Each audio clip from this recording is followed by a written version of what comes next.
उत्पत्ति अध्याय 22। उत्पत्ति अध्याय 22।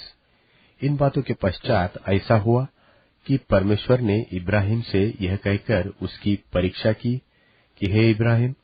उसने कहा, देख मैं यहाँ हूँ। उसने कहा, अपने पुत्र को अर्थात अपने इकलौते पुत्र इसहाक को, जिससे तू प्रेम रखता है, संग लेकर मोरियाह देश में चला जा और वहां उसको एक पहाड़ के ऊपर, जो मैं तुझे बताऊंगा, होमबलि करके चढ़ा। सो इब्राहिम बिहान को तड़के उठा और अपने गड्ढे पर काठी कसकर अपने 2 सेवक और अपने पुत्र इसहाक को संग लिया और होमबलि के लिए लकड़ी चीर ली। तब कूच करके उस स्थान की ओर चला जिसकी चर्चा परमेश्वर ने उससे की थी। तीसरे दिन इब्राहिम ने आंखें उठाकर उस स्थान को दूर से देखा और उसने अपने सेवकों से कहा, गड्ढे के पास यही ठहरे रहो और यह लड़का और मैं वहां तक जाकर और दंडवत करके फिर तुम्हारे पास लौट आऊंगा।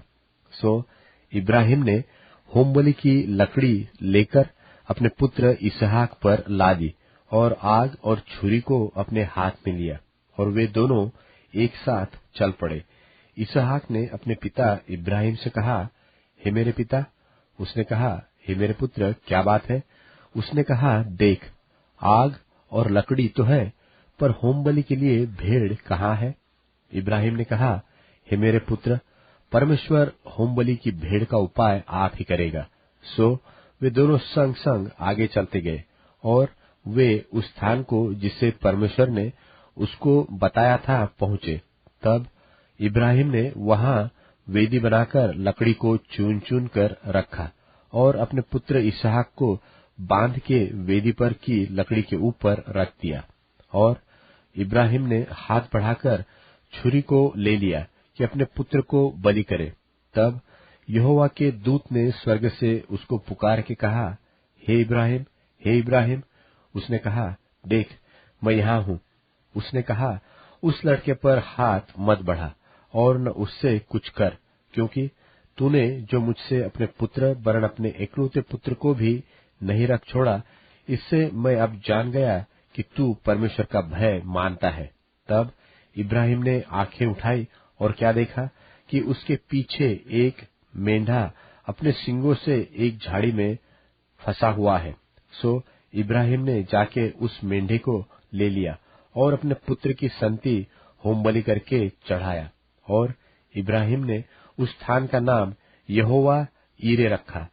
इसके अनुसार आज तक भी कहा जाता है कि यहोवा के पहाड़ पर उपाय किया जाएगा। फिर यहोवा के दूत ने दूसरी बार स्वर्ग से इब्राहिम को पुकार के कहा, यहोवा की यह वाणी है कि मैं अपनी ही यह शपथ खाता हूँ कि तूने जो यह काम किया है कि अपने पुत्र वरन अपने एकलौते पुत्र को भी नहीं छोड़ रखा, इस कारण मैं निश्चय तुझे आशीष दूंगा और निश्चय तेरे वंश को आकाश के तारागण और समुद्र के तीर की बालू के किनकों के समान अनगिनत करूंगा और तेरा वंश अपने शत्रुओं के नगरों का अधिकारी होगा और पृथ्वी की सारी जातियां अपने को तेरे वंश के कारण धन्य मानेगी, क्योंकि तूने मेरी बात मानी है। तब इब्राहिम अपने सेवकों के पास लौट आया और वे सब बेरशेबा को संग संग गए और इब्राहिम बेरशेबा में रहता रहा। इन बातों के पश्चात ऐसा हुआ कि इब्राहिम को यह संदेश मिला कि मिल्का के तेरे भाई नाहोर से संतान उत्पन्न हुए हैं। मिल्का के पुत्र तो ये हुए, अर्थात उसका जेठा ऊस और ऊस का भाई बूज और कमूएल, जो अराम का पिता हुआ। फिर केसेद, हजो, पिलदाश, इदलाप और बतूएल, इन 8 को मिल्का इब्राहिम के भाई नाहोर से जन्म दिया और बतूएल ने रिबका को जन्म दिया। फिर नाहोर के रूमा नाम एक रखीली भी थी, जिससे तेबह, गहम, तहश और माका उत्पन्न हुए।